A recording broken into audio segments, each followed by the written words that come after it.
ça a été une année dont et toi et moi, on se serait passé, en fait. Et quand on est arrivé début 2025, on était comme, OK, ben là, c'est derrière nous.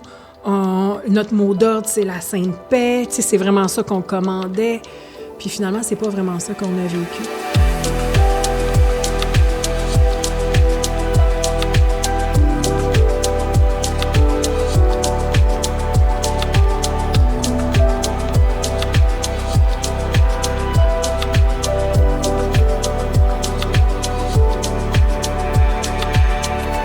Marie, c'est la fin de l'année. On approche la fin de l'année. Ça a été toute une année.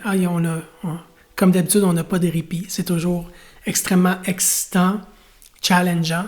Oui, des initiations, des défis, la totale. Donc, j'avais pensé que c'était une bonne idée de peut-être revenir sur notre année puis voir c'était quoi tes grandes révélations, tes grandes conclusions de 2025. Mais moi, j'ai le goût de te lancer la balle, puis j'ai envie qu'on se dise c'est quoi nos grandes révélations. Parce que tu es vraiment dans l'aventure avec moi, tu es là à tous les jours. En ce moment, on te voit pas à la caméra, mais j'aimerais vraiment qu'on te voie à la caméra. C'est juste que notre setup, on a déménagé encore une fois, puis notre setup est pas prêt encore, mais bientôt tu vas avoir ta caméra toi aussi. Oui, puis il n'y a pas de doute que je suis là 24 heures sur 24. T'es là 24 heures sur 24, t'es dans l'aventure avec moi, puis ces initiations-là ou ces grandes prises de conscience-là, on les a, c'est toi et moi. Tu sais, c'est toi et moi, là. Absolument, on en parle constamment. Hein, Ça fait partie de notre vie, de notre quotidien. Absolument. Donc, à chaque mois, à chaque semaine, à chaque jour, on fait un bilan de ce qui se passe. Et dis-moi justement, là, qu'est-ce que tu réalises à l'arrivée du... Aujourd'hui, on est le 4 décembre. Ouais. Qu'est-ce que tu réalises aujourd'hui? Bien, moi, je réalise que je suis contente que l'année tire à sa fin. Ça a été un cycle de 2 ans. Est-ce que tu le feels comme ça? Oui, exactement. C'est vraiment un cycle de 2 ans. C'est un cycle... On aurait vraiment aimé ça, que le cycle s'arrête l'année dernière. Je pense que, et pour toi et pour moi, l'année dernière, ça a été comme l'année de la grosse comme explosion de notre entreprise. Ça a été une année dont et toi et moi, on se serait passé, en fait. Et quand on est arrivé début 2025, on était comme, OK, ben là, c'est derrière nous. Notre mot d'ordre, c'est la Sainte Paix. Tu sais, c'est vraiment ça qu'on commandait. Puis finalement, c'est pas vraiment ça qu'on a vécu. En ce moment, on le vit, par exemple. Donc, j'ai le goût qu'on célèbre ça, qu'on arrive à la fin d'année avec...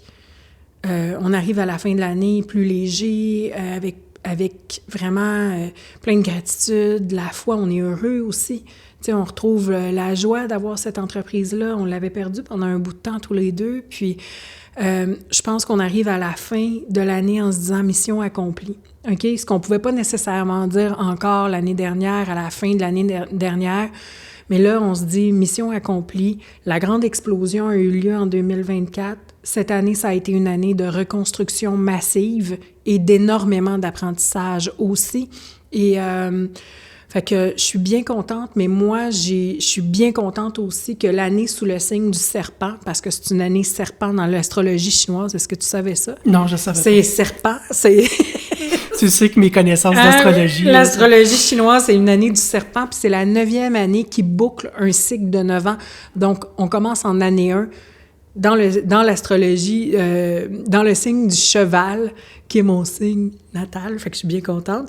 Fait que, en fait, je suis contente que l'année se termine, puis je suis contente aussi des apprentissages qu'on a faits, puis je pense qu'on termine l'année avec beaucoup plus de maturité, et toi et moi, puis beaucoup plus de maturité entrepreneuriale. Absolument. Je sens vraiment qu'au moment où on fait ce podcast-là, au moment même où on fait le podcast, il y a un grand pivot. Et je le sens vraiment. Maintenant, comme tu dis, c'est vrai que je le ressens comme un cycle de 2 ans parce qu'en 2024, on a vraiment eu une explosion. Et bien qu'en 2025, on commençait à avoir fini de faire le gros du ménage, il restait qu'il y avait encore beaucoup de restructuration à faire, beaucoup de changements dans l'équipe. Mais aussi beaucoup de blessures à penser. Oui.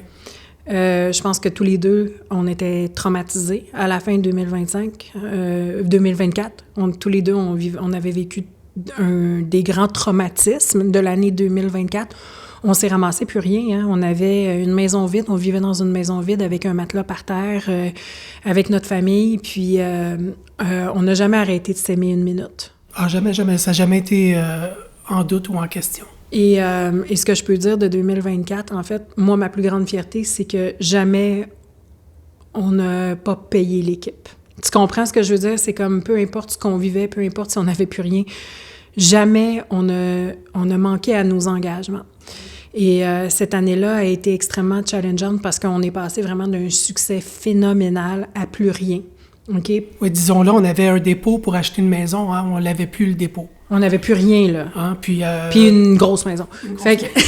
Mais une belle grosse maison. Oui. On avait une entreprise qui générait vraiment, puis qui génère là encore dans le multimillion. C'est ça qui est fascinant, c'est que ça bouge pas. Non, en fait, si on regarde objectivement les chiffres, et même c'est très drôle parce que récemment, on avait fait un bilan avec un financier, puis il était comme « Wow, c'est fantastique, les chiffres, depuis 5 ans, ça se maintient exactement pareil, mais pourtant... » Ce qu'on a vécu, c'est pas comme ça qu'on le ressentait, mais on a vraiment tout perdu par des mauvais choix qu'on a faits.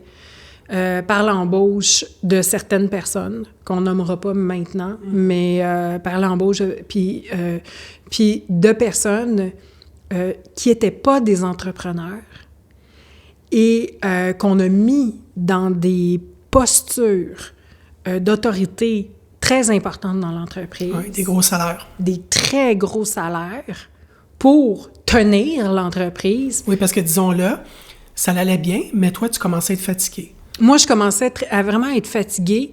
Puis quand je dis toi, je dis moi aussi, là. Mais moi, c'est, tu sais, je tiens beaucoup de... En fait, tu sais, l'entreprise, c'est mon visage. Donc, je tiens vraiment... L'entreprise repose beaucoup sur mes épaules, là, on s'entend. Et là, je commençais à être fatiguée en 2023. Puis, j'ai décidé d'engager des personnes pour m'aider dans les postes de très haut niveau dans l'entreprise.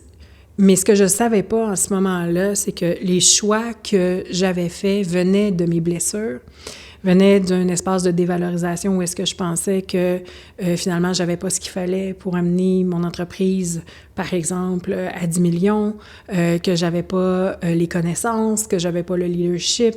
Donc, j'ai remis ça entre les mains d'une personne qui avait encore moins d'expérience que moi, mais qui se vendait comme une grande experte. Exactement. Ça, c'est une des réalisations qu'on a fait cette année. Ouais. Et ça nous a vraiment frappé comme un dans coup le de visage tonnerre. parce que c'est plusieurs exemples. Oui, absolument. C'est pas juste une personne, là, c'est plusieurs exemples. De un, des gens qui arrivent vers toi comme pour avoir un poste, ou du moins pour collaborer, et puis qu'ils demandent des gros salaires et n'ont pas la compétence pour.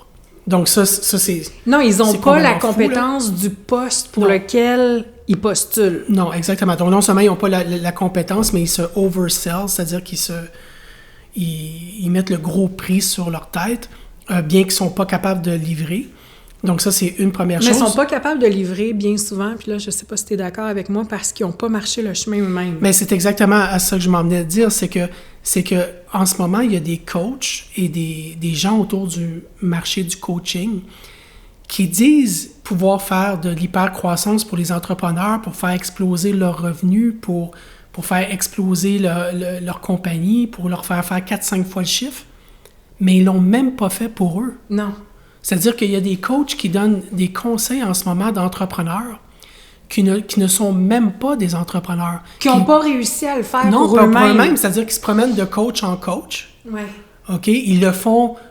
Ils sont payés par d'autres coachs pour donner leur stratégie puis leur point de vue, mais ils n'ont jamais eu une compagnie avec 10 employés, avec un payroll, avec des stratégies qu'il faut mettre en place puis l'énergie qu'il faut le faire à tous les mois. Ils passent de coach en coach pour donner leur vision stratégique. Et une fois que ça ne marche pas avec ce coach-là, ils vont ailleurs, puis ils se promènent de coach en coach. Puis là, ils viennent prendre un peu d'informations ici, un petit peu d'informations là, un petit peu d'informations là. Donc, quand on les entend parler, ils sont juste comme des des pizzas d'une approche, puis d'une autre, puis d'une autre, puis d'une autre. Il n'y a rien qui est incarné, il n'y a rien... Il n'y a pas de certitude profonde, il n'y a pas de vision unique.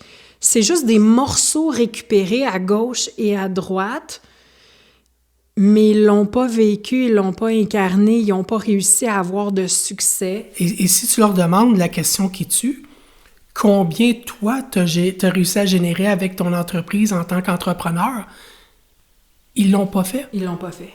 Ils l'ont pas fait. C'est complètement... Mais c'est eux qui donnent des conseils. Oui. Puis c'est eux qui... Donc ça c'est une chose. C'est aussi le fait qu'ils se promènent dans le même marché d'une entreprise à l'autre. Et là, qu'est-ce que ça veut dire? Ça veut dire que ça devient comme une grosse soupe où est-ce que tout le monde fait à peu près la même chose ou a le même discours, puis il n'y a plus rien qui a vraiment de valeur. Est-ce que tu saisis ce que je veux dire? Et moi, c'est ça qui me traumatise. C'est le fait que, en fait, ça m'a pris tellement d'années de développer ma façon de faire, tellement d'expertise développer, l'unicité de comment j'accompagne les gens, tellement d'années puis de clients accompagnés à comprendre comment amener vraiment quelqu'un à faire x10 son chiffre d'affaires en 1 an, tu sais. C'est une vraie expertise que j'ai acquis à travers une vraie expérience.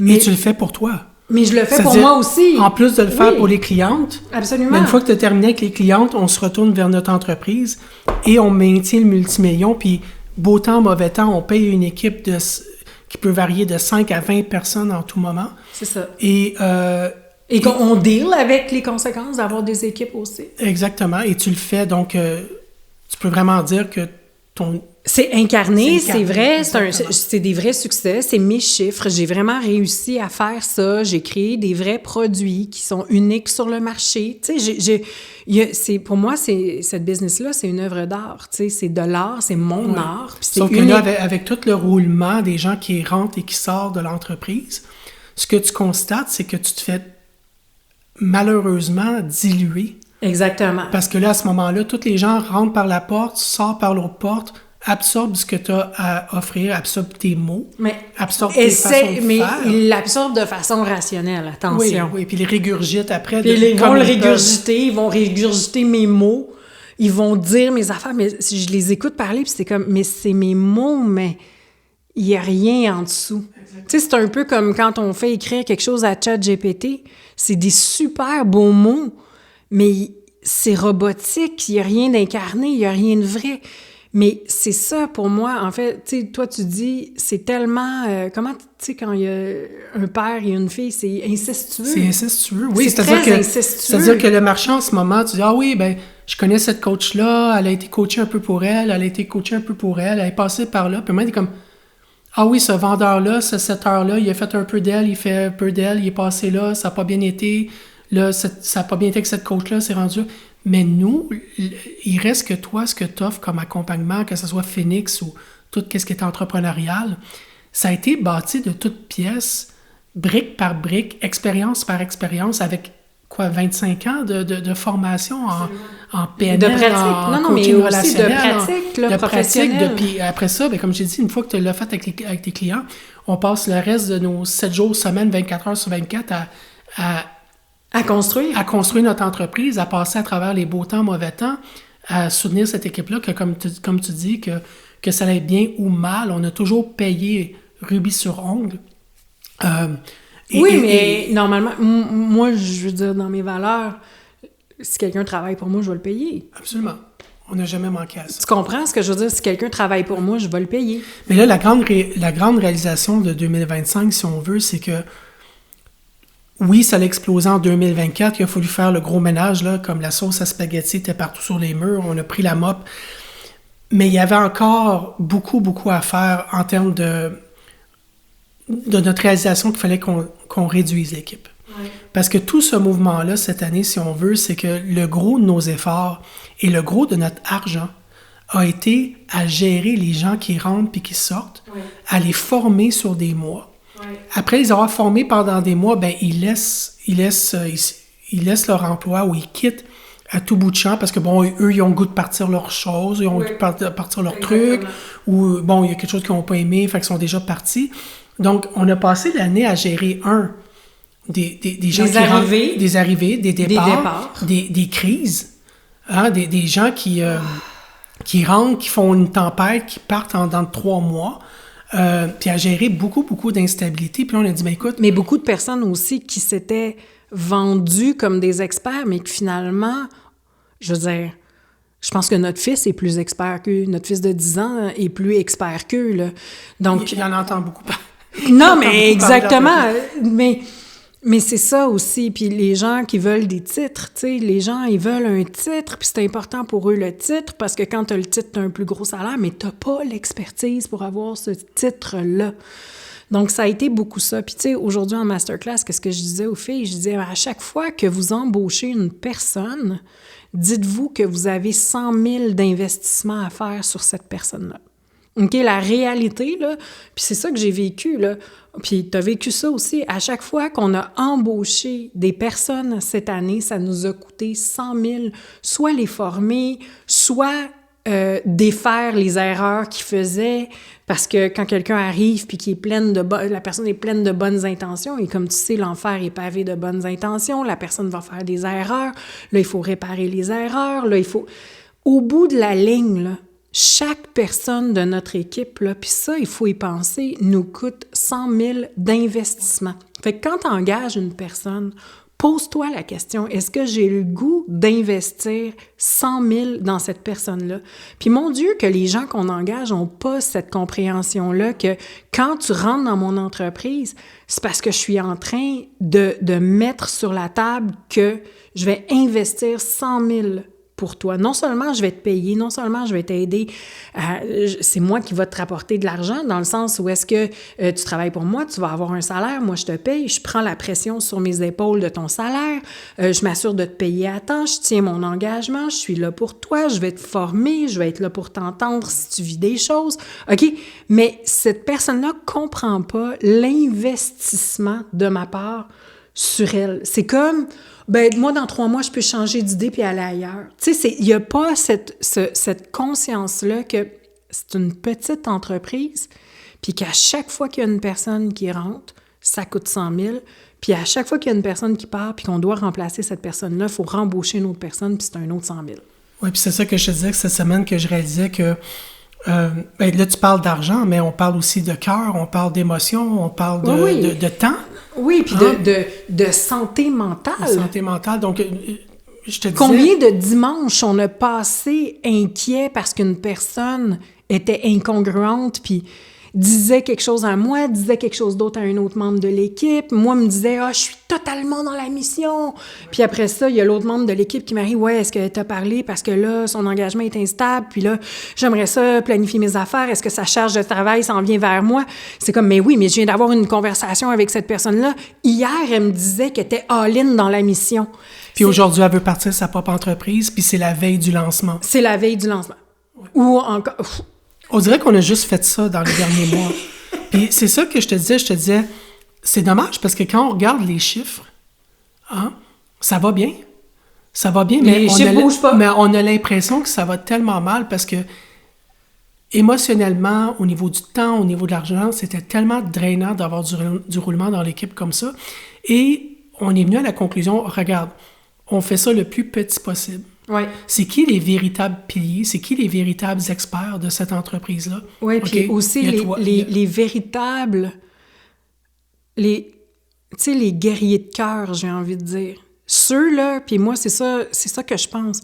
Pour qui j'irais à la guerre, puis qui irait à la guerre pour moi, puis que j'ai pas peur de me retrouver avec un couteau dans le dos.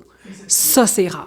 Exactement. Donc, on a fait le choix de réduire au minimum avec seulement les experts avec qui, comme tu dis, non seulement on amène quelque chose de vraiment, vraiment spécial à l'entreprise qui est unique à eux, oui. Mais qui ont un engagement de cœur, et qui aiment le produit et qui aiment le produit Marie Guérin. Parce que ce qu'on a constaté aussi, c'est qu'il y a beaucoup, beaucoup de gens qui viennent avec, premièrement, le goût de capitaliser, sur notre succès. C'est-à-dire que, bon, hey, wow, des belles personnes, une belle équipe, ils font de l'argent. Moi, c'est ma place, c'est sûr. Mais ils n'ont jamais vraiment eu un respect pour toi ou pour ce que tu enseignes. Donc, ou intérêt. Ou intérêt, ou même un intérêt. C'est-à-dire qu'ils n'ont même pas regardé tes masterclass, ils n'ont même pas regardé ce que tu faisais, ils savent à peu près. Ils s'en foutent, là, Ils s'en foutent complètement. Mais eux, l'environnement de travail qui semble être, comme je disais, abondant, qui semble être l'entreprise du nouveau monde, où je peux devenir ce que je veux, puis je peux partir mes propres programmes, puis oui, tout ça, c'est intéressant. Mais il reste qu'à la base, ils ne sont que de passage. Et c'est ça aussi que l'entreprise en ligne a amené dernièrement, je trouve, puis ça, je t'en ai parlé, c'est que les personnes qui travaillent à la maison, même s'ils travaillent pour quelqu'un ou chez quelqu'un, avant on disait chez parce qu'on allait carrément physiquement à la compagnie, on se déplaçait pour y aller, là maintenant ils sont chez eux et leur environnement est le leur. Donc en fait, qu'ils se connectent en Zoom avec toi, ou qui se connectent en Zoom avec un autre client ou un autre coach, ça change absolument rien. C'est sûr que au niveau des dynamiques de l'équipe, qui t'aime pas, puis le produit si tu l'aimes ou tu l'aimes pas, mais il reste que pour quelques milliers de dollars ou pour n'importe quelle raison, la personne peut décider de, ben moi, que je me connecte sur Zoom avec Marie Guérin ou que je me connecte sur Zoom avec tel coach, ben je fais mon argent, puis c'est pas grave, je passe d'un à l'autre, puis ça a entraîné un roulement. Et comme je te dis, une espèce de manque d'engagement puis un manque d'éthique parce que après ça, ben les gens absorbent tout ce que tu leur offres puis ils vont l'offrir ailleurs. C'est ça. Ils viennent chercher, en fait, le gravy chez nous. L'expérience, ils viennent chercher compétences. l'expérience, ils viennent chercher la philosophie, puis après ça, ils vont juste la donner chez le coach voisin. Fait que, tu sais, tout ça, c'est... ouais, tu sais, j'ai de l'amertume par rapport à ça. Tu vois, ça, c'est quelque chose j'ai de l'amertume par rapport à ça, puis en fait, c'est là que ça devient, comme tu dis, tu sais, ça devient du gros n'importe quoi, ou est-ce que tout le monde devient un peu comme une copie de l'autre, puis qu'il n'y a plus vraiment d'originalité, puis qu'il n'y a plus vraiment comme... tu sais, de fierté de je travaille pour telle entreprise parce qu'ils portent ces valeurs-là, puis ces valeurs-là sont inébranlables dans cette entreprise-là. Tu sais, puis aussi, qu'est-ce que j'observe, tu sais, de l'entrepreneuriat en ligne, puis tu sais, c'est ce que j'ai vécu récemment, c'est des personnes qui viennent essayer de se faire sauver chez moi, comme par exemple, tu sais, il y a quelques semaines, on engage une personne, c'est pas moi qui m'en occupe, elle n'est pas du tout dans mon département au départ, finalement, j'ai 2 rencontres avec elle, puis suite à un lancement, elle vient me demander, ça fait quelques semaines qu'elle est là, peut-être 3 semaines, puis elle vient me demander un prêt de 10 000 $, un prêt personnel de 10 000 $. C'est comme, je suis pas ta mère, je suis pas une banque, je te connais pas. Puis là, il me dit, oui, mais j'aimerais tellement ça, rester longtemps, puis je vais pouvoir te rembourser, je sais pas, 250$ par mois, 250 $ par mois. Puis là, c'est comme, mais moi, je le sais même pas si je veux que tu sois là longtemps. Je le sais même pas. On n'est pas rendu là dans notre relation. Je suis pas rendu là dans ma relation à toi. Puis comme de fait, cette personne-là, 1 semaine et demie plus tard, elle était plus là. Puis aujourd'hui, elle est en train de faire quoi? De parler contre moi à certaines autres personnes. Et travailler pour une autre coach. Et travailler pour une autre coach, puis parler, puis confluer avec une autre coach. Fait que en fait, c'est beaucoup de déceptions humaines qui sont vraiment comme motivées, je te dirais, par un manque d'éthique puis un manque de respect de... Toi, tu fais ça, moi, je fais ça, je suis ton étudiante, puis je fais... Merci de m'avoir tout appris. Moi, je vais trouver ma propre couleur, je vais trouver... Non, je veux ton gâteau. Je veux ton gâteau. Est-ce que tu saisis ce que je veux dire? Non seulement j'ai été ton étudiante, puis tu m'as permis de transformer ça, de guérir ça, de devenir ça, puis de... Mais... je veux pas juste cette transformation-là, je veux repartir avec ton gâteau au complet. Je vais partir avec ton programme, puis je vais l'appeler d'une autre façon. Je vais l'appeler d'une autre façon.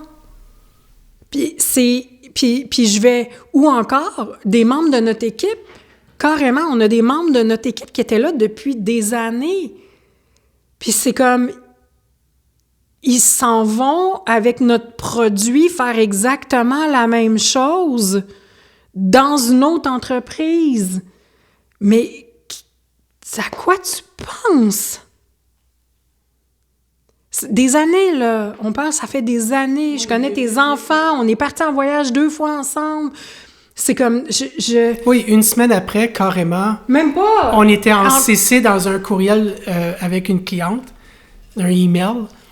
Et une semaine après, elle était déjà en train d'offrir exactement ce qu'elle faisait pour nous, chez le compétiteur. Mais elle n'était même pas sortie de l'entreprise encore. Ah non. Elle n'était même pas encore... Puis elle était déjà en train de donner le même service avec une autre coach. Chez le concurrent direct. Donc, tout ça pour dire que là, en ce moment, ça semble négatif, mais c'est vraiment ce qu'on vit à tous les jours. C'est vraiment une vraie vérité. Que c'est des choses avec lesquelles on doit dealer, en plus des pressions X, Y, Z d'être un entrepreneur. Heureusement, il y a vraiment des personnes autour de nous qu'on aime énormément. On les voit, c'est qui les vrais joueurs. On les voit, c'est qui les vrais guerriers dans ça qui mettent la main à la pâte. Et une des grandes résolutions qu'on a eues cette année, c'était vraiment de diminuer extrêmement l'équipe pour nous donner de l'air. Hein? Mais surtout pour enlever la majorité du bruit qui aurait pu être évité cette année. Exactement. Tellement de bruit pour rien. Parce que suite aux dernières personnes qui ont quitté l'entreprise ou qu'on a remerciées, on s'est ramassé en rencontre d'équipe, puis c'est comme tout le monde était soulagé. Puis on s'est rendu compte qu'avant, quand on arrivait puis qu'on avait plus de pression, que ça devenait... Notre premier réflexe, c'était d'engager. Aujourd'hui, quand on arrive et qu'on a plus de pression, notre premier réflexe, c'est de couper un poste. Et c'est ça, moi, là, 2025, ma plus grande réalisation, c'est vraiment, si je vis de la pression, si je suis pas bien, si je fais de l'anxiété, si c'est pas que j'ai besoin d'embaucher, c'est que j'ai besoin de faire une mise à pied.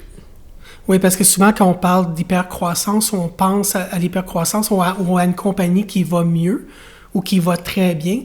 Mais naturellement, c'est de faire, là, j'ai besoin de quelqu'un d'autre, puis j'ai besoin d'un autre coach, puis j'ai besoin de 3 coachs, 4 coachs, 5 coachs. Mais le prix qui vient avec ça, qui n'est pas juste financier, mais le prix... Humain. Écoute, je suis brûlée juste à en parler. Je te dis, là, on parle de ce sujet-là, puis je sens mon énergie qui descend. C'est comme le cadeau qu'on s'est fait en redevenant une micro-équipe. Puis, je veux dire, on fait beaucoup plus d'argent, on s'entend. Oui, déjà, le budget a complètement changé. C'est complètement une autre chose. Là. Ce qui nous reste à la fin du mois, enfin, il y a de l'argent pour nous, tu sais. Ensuite, c'est tellement aussi de pression en moins, parce que de dealer avec des êtres humains, c'est que tu deals avec leur leadership personnel, ce qui se passe dans leur maison. Est-ce que, tu sais, je veux dire, si une personne va mal dans sa vie, là, je veux dire, moi, personnellement, je la veux pas dans mon équipe parce que si elle n'a pas été capable ou n'a pas été en mesure de se créer une vie dans laquelle elle est bien, qu'est-ce que tu penses qu'elle va ramener dans mon équipe? Oui, elle travaille avec des clients qui sont en position de leadership, et on parle de leadership, mais leur vie... Leur vie, c'est le chaos dans leur vie. Ça va mal dans leur couple, ils sont pas bien, ils sont abusés, ils sont victimes. Puis là, c'est comme, aïe, t'es pas bien dans ta vie, puis là, t'enseignes le leadership, puis t'es en posture de leadership, mais c'est juste un front. Donc, moi... C'est pas incarné. Il y a rien d'incarné.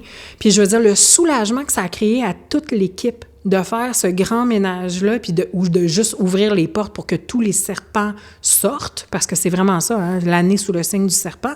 Tous les serpents sont sortis. Ça fait peur au début, parce qu'on s'est dit, mais comment on va s'arranger? Mais finalement, ça n'a même pas pris une journée, puis on avait juste replacé. Puis tout était naturel, puis ça fait en sorte aussi que des gens qui étaient tellement écœurés de dealer avec tous ces gens-là décident de rester dans l'entreprise parce qu'ils font comme, enfin, ils l'ont décidé. Ils ont décidé d'arrêter, d'essayer de faire fitter tout ça.